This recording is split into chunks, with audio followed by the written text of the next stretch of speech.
Hoje é dia de falarmos aqui no canal sobre Kitchen, da Banana Yoshimoto. Na verdade, o nome de batismo dela é Mahoto Yoshimoto. Ela continuou com o Yoshimoto, mas trocou o Mahoto por Banana. É o segundo livro dela, a segunda história que a gente conversa aqui no canal. O primeiro foi Tsugumi. Gostei bastante daquele livro. É um dos primeiros vídeos aqui do canal, é um vlog. E eu estava descobrindo a escrita, né, e a história aqui, como a Banana Yoshimoto, ela conta suas histórias pra gente. Gostei muito daquele livro e gostei bastante desse, então tô aqui também para conversar com vocês sobre Kitchen. Essa história, o principal aqui é o luto, então o luto é o tema principal aqui da obra, mas a gente tem outros panos de fundo, digamos assim, nessa história. Então, individualidade, principalmente individualidade feminina, como ela, né, a personagem ela se acha ali em relação ao que ela está passando e o seu entorno, como as pessoas se ajudam e também muito sobre o desenvolvimento, né? Então, como as pessoas elas se desenvolvem ao meio ao luto.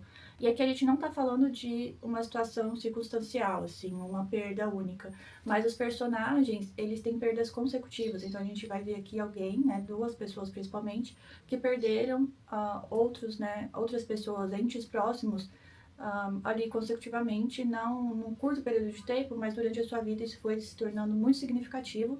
E a gente acompanha principalmente essas duas personagens, para ver como que eles vão se achar em relação a toda essa situação. Bom, aqui, gente, nesse livro, a gente tem também uma questão japonesa muito forte, assim, a cultura japonesa é muito forte. Então, vocês vão ver desde a cozinha, né, pratos ali que a gente vai tendo acesso na história, e também sobre é, assim, costumes do dia a dia, palavras, enfim, é muito uma enxurrada aqui de cultura japonesa. Então, também outra recomendação para vocês para conhecer um pouco mais da cultura japonesa aqui por meio dos livros. Esse livro aqui ele foi publicado em 1988, não é um livro recente, é o primeiro livro da Banana Yoshimoto. Ela publicou ele muito jovem, ela ainda estava na faculdade e ela ganhou o prêmio. Então, foi a primeira história que ela publicou e ela já ganhou um prêmio com essa história. Então, ela desde sempre sendo reconhecida por escrever muito bem, por contar, né, de uma forma muito satisfatória ali o que estava na sua mente. Então, ela publicou em 1988, ganhou um prêmio com esse livro e depois continuou seus escritos aí. Ela já tem outros livros até publicados fora, né, o Tsugumi que eu comentei com vocês. Eu pretendo no futuro trazer também esses livros e conversar, né, com vocês aqui a história deles. Aqui a personagem principal é a Mikashi Sakurai, então a gente acompanha a visão dela sobre essa história, é um livro, né, narrado em primeira pessoa, então a gente vai acompanhando ali a história de vida dela, que é a principal, mas também, né, a vida de quem perpassa ali naquele momento que ela está contando essa história, esse recorte, né, que ela escolheu para contar aqui a história pra gente.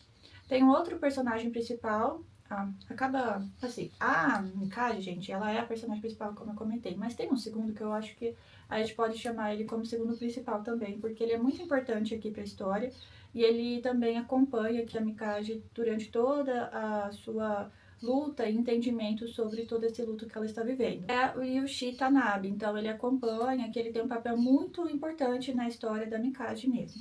Bom, então, gente, né, feito aí a introdução do livro, da autora, vamos falar um pouco mais sobre a história. A Mikage, ela ainda é jovem, mas ela já perdeu muitos entes familiares e a gente acompanha ela aqui na história perdendo o seu último ente familiar próximo, que é a sua avó. Então, desse acontecimento, ela faz uma retrospectiva muito breve, ela não fica presa ao passado aqui na história, mas a gente tem conhecimento que os pais dela já morreram, então ela perdeu a mãe, o pai, muito jovem, ela não tem irmãos, e quem a criou foram, né, os avós. E a última ali sobrevivente da família dela foi a avó. E a avó fica doente e acaba falecendo. Quando ela perde a avó, ela fica sem rumo, né? Então ela começa a tentar uns subterfúgios assim do dia a dia para conseguir sobreviver. E uma das questões é que ela é muito ligada à cozinha. A cozinha ela tem um papel na cultura japonesa muito relacionado ainda às mulheres, então ela também tem essa dicotomia com ela quer se sentir livre naquela sociedade, mas por outro lado também ela tem essa afeição e essa conexão muito forte com a cozinha, né? Que é o nome do livro. E aí a gente vai conhecendo a história dela e vai entendendo, né, por que ela fica perto da cozinha, porque ela não consegue dormir. após essas perdas, né? Essas perdas atingiram muitos durante a sua vida, mas principalmente com a perda da avó. Então a gente tem esse início do livro e eu vou fazer esse vídeo até o momento sem spoiler algum, então só para contar a história para vocês e, né, para atender aquele público que assiste os vídeos para ver se interessa ou não pela história ou procurando novas leituras, né, pegando aí recomendações. Então, fora essa ligação que ela tem com a cozinha, a gente também tem uma correlação aqui na história da própria morte com a cozinha. E aí, aqui na página 15, eu separei para ler para vocês um trecho curto, né, que fala um pouco sobre isso. Restam apenas eu e a cozinha. Acredito que seja uma ideia um pouco melhor do que pensar que fiquei totalmente só. Nos momentos em que estou exausta, veio um pensamento repentino, do nada. Quando chegar a hora da minha morte, quero dar o último suspiro na cozinha. Não importa se fizer frio e eu estiver sozinha, ou se fizer calor e eu estiver acompanhada. Vou encarar a morte de frente e sem medo. Se acontecer na cozinha, eu vou pensar, que bom. Além dessa correlação do luto com a cozinha, a gente também tem aqueles fragmentos da história dela que, sabe quando você está vivendo luto e a memória da pessoa, ela te arrebata, assim, momentos que a gente considera aleatórios. Então, você tá no ônibus, você escuta alguém cantando uma música que a pessoa que você perdeu gostava, você fica emotivo. Aconteceu isso aqui na história também. Ela tem ali um momento de pensar que ela não tem mais mãe, avó, nem nada. Ela vê uma garotinha com a mãe, com a avó no ônibus e ela começa a chorar de forma repentina, meio sem explicação, né? Então, você tem esse tipo de situação aqui. E aí também eu separei mais 2 trechos para compartilhar com vocês. Aqui na página 46, fala o seguinte: o apartamento, agora completamente vazio, até pouco tempo atrás era iluminado por uma luz repleta de cheiros cotidianos. A janela da cozinha, o sorriso dos amigos, o verde brilhante dos jardins da universidade, refletindo no semblante de Sotar. A voz da minha avó, quando ligava tarde da noite, o futon das manhãs frias, o som dos chinelos dela ecoando pelos corredores, a cor da cortina, o tatame, o relógio de parede. Todas essas coisas que agora deixaram de existir. Então você tem esses detalhes do dia a dia que nos lembram da pessoa, né, que se foi, e isso faz ainda você perceber que a pessoa não vai voltar e aquela presença dela junto àqueles objetos, por exemplo, ou junto a determinadas situações, não vai mais acontecer. Então isso é muito forte aqui na história também. E tem um outro trecho na página 62 que também leva a essa mesma ideia. E aqui o trecho fala o seguinte: senti como se meu peito tivesse sido dilacerado. Significa que ela não existe mais. Significa que agora ela não existe em lugar nenhum. Me desculpe, de verdade, repetiu Yushi, que é o segundo protagonista que eu falei pra vocês, né? Bom, o Yushi, ele também tem uma perda bem significativa aqui na história. Duas perdas, né, significativas, uma muito mais impactante do que a outra. E ele apresenta um papel muito elementar e muito decisivo na vida, né, da nossa protagonista. Quando ela perde a avó, ele vai até a casa dela e ele é muito solícito, ele presta muita ajuda para ela naquele momento e ele chama ela para morar na casa dele com a mãe, que até então a gente achava que era mãe, mas tem uma passagem, né, que a mãe dele fala, na verdade eu sou homem, na verdade eu era homem, né, ela fala mais ou menos assim, na verdade eu era homem, mas agora eu estou com a mãe do Yushi. E aí a gente é apresentado a um personagem trans. Isso em 1988, no livro japonês, gente. Isso aqui não é muito comum, tá? Então essa história, essa personagem, a gente não encontra em muitos outros livros. Pelo menos eu nunca encontrei em nenhum outro livro que eu já li, né, de literatura japonesa. E tem uma playlist aqui no canal de só livros japoneses e tem um vídeo também que eu falo de todos os livros japoneses que eu li só no último ano. Então, para quem tiver interesse e estiver procurando mais recomendação de leitura japonesa, fica também a recomendação. E já fica a recomendação do meu livro, gente, e eu vou parar por aqui, a parte que eu não tenho spoiler, e eu vou começar no vídeo a contar mais detalhes para vocês. Então fica aqui o alerta de spoiler, né? E já fica a recomendação do livro para quem estava assistindo para procurar uma recomendação e se eu gostei ou não da leitura. Bom, pulando para a parte dos spoilers já, essa perda significativa que o Uchi, né, sofreu e também acaba que a nossa protagonista que sofreu também foi da mãe, né, do Yushi assassinada. Então, ela trabalhava ali no bar, depois, né, dela acabar assumindo o papel de mãe também do Yushi, não mais como pai, depois da morte da mãe do Yushi, ela passa a trabalhar no bar, onde ela tinha ali uma espécie de sociedade com outra pessoa. Na verdade, o sócio não era trans, era travesti. Então, eles têm esse bar, ela trabalha na noite, e tem um homem que fica completamente alucinado com ela, mas só depois ele descobre, né, que na verdade ela nasceu um homem, enfim. Então ele fica falando, não, você é um homem, fica assim alucinado e acaba assassinando ela. Então essa perda também foi uma facada ali nas costas de ambos, né? Principalmente do Yushi, que era a mãe dela, né? A mãe dele, mas também na nossa protagonista, a Mikage. Além disso, tem envolto a toda essa história aquela leveza e sutileza japonesa que eu só encontro em livros japoneses também, essa espécie de leveza ao falar de assuntos muito pesados e sofrimentos, né? Assuntos que relacionam a sofrimentos humanos, né? Então, por exemplo, aqui na página 94, a gente tem uma passagem legal que eu acho que exemplifica isso também, né? Essa sutileza na literatura japonesa. Fala assim: pois então, se eu pudesse te ajudar em alguma coisa, foi o que pensei em dizer, mas desisti. Meu desejo era de que as impressões luminosas da memória de estarmos nós dois juntos ali, naquele lugar acolhedor, tomando um chá delicioso, um de frente para o outro, pudesse salvá-lo, nem que fosse um pouco.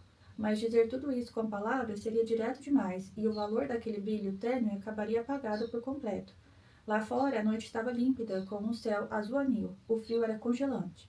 Na hora de entrar no carro, ele sempre abria a porta do passageiro para mim, e então dava a volta para se acomodar no assento do motorista. Aqui também entrega outro aspecto da cultura japonesa, que geralmente eles entregam carinho, afeto por meio de ações. Eles não são muito de falar, verbalizar bem diretamente. Então, além da sutileza da escrita aqui, a gente também tem a sutileza de como demonstrar afeto. A gente tem uma interação entre o Yushi e a Mikage, e a gente vê exatamente isso, assim, ele demonstrando ali um apreço por ela, mas não falando abertamente, falando diretamente, né? E teve um momento da história, gente, que eu fiquei um pouco com ranço, assim, da Mikage. Por quê? Desde o primeiro momento, quando a avó dela faleceu, o Yushi tava ali ao lado dela, né, ajudando. E se não fosse ele, eu acho que ela tinha sucumbido mesmo. Porque ela tinha ficado muito mal. Acho que ela não ia conseguir comer, dormir, não ia conseguir fazer nada. E ele foi uma pessoa muito chave ali nessa... Não na recuperação dela do luto, mas em ela viver esse luto da melhor forma possível, assim, né? Sem sucumbir, isso que eu quero dizer. Desde o primeiro momento, gente, ele bate na porta dela e ele apoia ela completamente. E como eu comentei com vocês, ela vai viver na casa dele, né, e tal.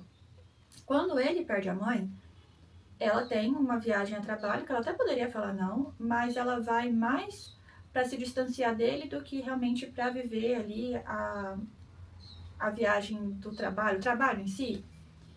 E ele estava tão mal e ela sabia, ela percebia, ele começou a beber muito, ela viu isso, e ela depois ela vê quanto ele ficou mal, ela também ficou muito impactada. E aí ela decidiu se afastar.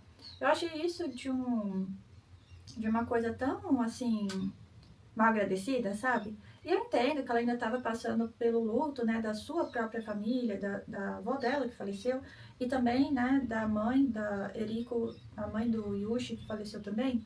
Mas nada se comparava ao que ele estava passando naquele momento, né? Ele tinha acabado de perder um familiar próximo de uma maneira muito brutal. Então, ela viu ali ele definhando também, mas ela decidiu se afastar. Aí depois a gente perde o rosto dela, porque na viagem, né, pra quem já leu aí sabe que ela acaba comendo ali, lembrando dele. Isso também é muito importante na cultura japonesa, e de volta ali a parte da cozinha, né? E o trabalho dela acabou sendo relacionado à cozinha também, sendo ali uma assistente de cozinha de uma chefe bem famosa. Então a vida dela foi sendo levada para esse caminho mesmo. E aí tudo se resolve, ela ali presta um apoio mais próximo e prático pro Yushi, né? Leva lá comida para ele se sente muito tocado, assim, porque ela saiu lá da cidade onde ela estava e foi encontrar com ele.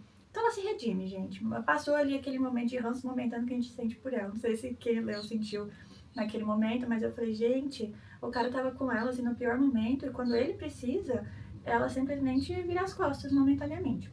Mas ainda bem que foi momentaneamente, porque eu li esse livro aqui em 2 dias. Eu peguei, comecei a ler e tá. Aí quando começou a entrar nessas situações, eu falei, não, gente, eu preciso acabar de ler, eu preciso saber o que vai acontecer. Não é possível que ela vai deixar ele assim, a Deus dará, sabe?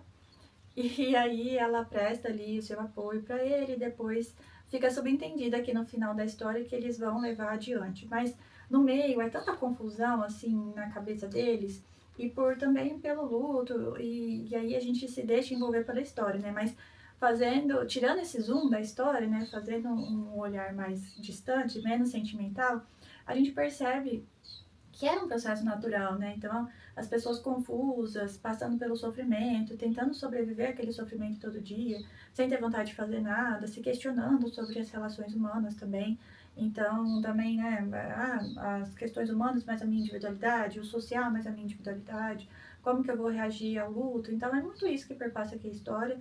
Eu acho que é uma história riquíssima, mas ela também traz melancolia. E aí, a última passagem que eu gostaria de compartilhar com vocês está aqui na página 111 e fala justamente sobre a melancolia. E fala assim: as pessoas não sucumbem às situações ou forças externas, mas sim à batalha interna.